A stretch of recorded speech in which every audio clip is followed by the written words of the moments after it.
Hello there. So you want to know how you can use your iPhone as a webcam for your Mac? This is going to be the only video that you'll ever need to watch on the internet. So with that being said, let's get straight into the video. First things first, what you want to do is simply go ahead and enable continuity camera by heading into your settings and then simply go to general. And once you've done that, simply look for AirPlay and continuity right over here.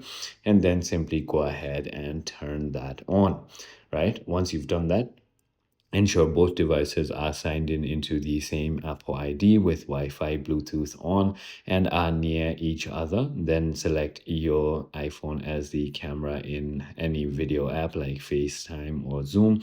Then mount your iPhone securely in landscape mode, and the app will automatically use your phone's superior camera quality, offering features like portrait mode and center stage on newer systems. I hope this video helped you out. If it did, hit that like button and I'll see you on the next one.